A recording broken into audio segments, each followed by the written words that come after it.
SEGA games have always been close to my heart and very personal to me, as I still own a SEGA Mega Drive and a Mega CD. And in this video I will show you my top 10 SEGA titles in this list.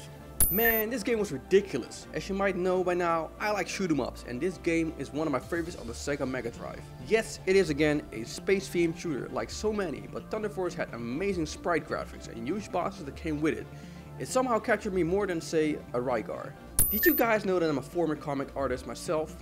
Go check out my older work on DeviantArt. Comic Zone was something I dearly wanted to play for that sole reason. What do you do when you get sucked into your own comics? Literally. You kick everything to death, which an evil dude draws real time in front of you. Played like a comic book, you travel from one graphic panel to another, onto the next page. This was a cool gimmick. But wait, the fighting itself had a nice punch to it, but your protagonist wasn't that quick on his feet. Fighting sometimes felt clumsy and slow, and after a few fights it became quickly repetitive. But that doesn't stop the fact that the original premise and visuals were a sight to see. As you move from the 16-bit era to the 3D era, Thunderhawk just struck into our homes like a thunderbolt. It came in fierce and said, "Hey kids, you wanna see something cool? Look at me with my outstanding 3D graphics. Forget Jungle Strikes, I am that game, but way more awesome." Kids couldn't also help the fact that the awesome Guns N' Roses like soundtrack was face blasting them when they shot everything to a bloody pulp. This game was so successful that it spawned sequels, and even the engine you see here was used for another hit, System Shock. Now, Wordroom Jim might not say much to some of the youngsters out there, but back when David Perry was still a big name in the gaming industry, this was his love child. David, if you're seeing this, get back on the saddle and create something magical again, damn it. This game was so successful it soon got a sequel and even a worthless cartoon show. But no matter how ass the cartoon show was, the games were an outstanding blend of 2D animation and humorous platforming. One might even compare it to an even more sane version of Ren and Stimpy, and a better game than those two ever got. Now this is a weird one. I'm a big James Bond fan, but somehow this game isn't that good. Clunky controls, weird level design, and nothing spy-esque going on. Then why is it on this list? Simply because the gameplay itself was outstanding. True, controlling Bond is weird and sometimes a bit unresponsive, but if you could master that, controlling the good sir felt refreshing. Also, the soundtrack is worth remembering as it is butter to the ears. Everyone wanted to be a ninja in the 90s. Great dental plans, life insurance and all, so it came as no surprise that the 80s going into the 90s were filled with ninja themed games. While the other two Shinobi games were great, the third one just smacked those two in the face. Better graphics, bigger bosses, and the more varied gameplay made this one an instant hit. It felt more like a Neo Geo AOS game than something else we experienced before. Now that I'm older, I can see how this game is just propaganda, made in an era where the US was at war against the Middle East. However, if you smack that off the table, you can see there's some very lovely gameplay at hand. The game consists of maps in which you have to clear objectives. These range from picking up people that are hostages, destroy buildings, and so on. Not that original, but it was the gameplay mechanics that made the game. Your chopper had its limitations, from fuel to its armor. You had to take good care of it while dodging bullets and missiles, but also that fuel gauge, so annoying. In the end, you were managing your chopper's health, the mission, and having to please the US government. But man, I didn't give a rat's ass about that when I was young.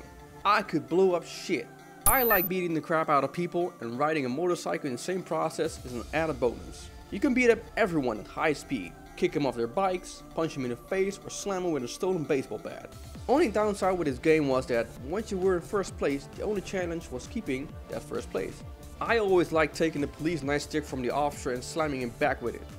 Really weird saying this, as I myself are an experienced all-season motorcyclist and ex-police officer. But I guess it's all just fantasy, and I reckon those are corrupt cops because those assholes would just smack you down for speeding instead of using more humane methods. So I don't feel sorry. Hit the deck, you corrupt pig. I like Wing Commander, and so do many others. Flying into space, being part of an elite fighting squadron, and screaming things like "Bogey on your 6" and "I'm picking something up on scanner" were my favorite lines. But Wing Commander always felt like too much talking in cutscenes. Alas, years later I bought the Dreamcast and a friend gave me a copy of Starlancer. Now Starlancer is Wing Commander, but with less talking and the cutscenes entwined into the actual gameplay. Betrayal, friendship, enemies chasing you, every mission with the story itself while playing unfolding into a bigger one. A simple mission could turn into a dogfight where your squad mates could die because one of them turned rogue against your squad. There was also a rival bad guy thing woven into the whole story, and it made me feel like I was part of a greater sci-fi universe. Somewhat of a niche game back in the days, Snatches was and will always have a special place in my heart. As you may have noticed, my weak points in gaming are a good story, cyberpunk atmosphere and thrilling gameplay combined. I was only 14 years old when I played this gem, and I can easily say this is the best Sega CD game for me on the system. Sure, the game had many iterations on the MSX and even a PS1 version, which is only in Japanese, but the Sega CD version was the more enjoyable one. Not only did it have excellent 2D sprites, but the audio quality was outstanding as well. From the music to the sound effects, I never felt a better cyberpunk experience for years. Nowadays, the gameplay mechanic feels a bit outdated. But that doesn't change the fact that Kojima did an excellent job in creating a visual cyberpunk world where it felt like I was actually a Blade Runner fighting Terminators. There, I said it. It may not be original in its initial storytelling and character design, but that didn't matter as the story involved in so much more than that eventually. There are so many other games that didn't make the list but are still one of my favorites, like Landstalker, Sonic 2, Lost Vikings and Sparkster. Did you like this video and want more of these? Check out the other videos on my channel which are all gaming related. Other top 10 lists are upcoming, so hit that red button so you won't miss them.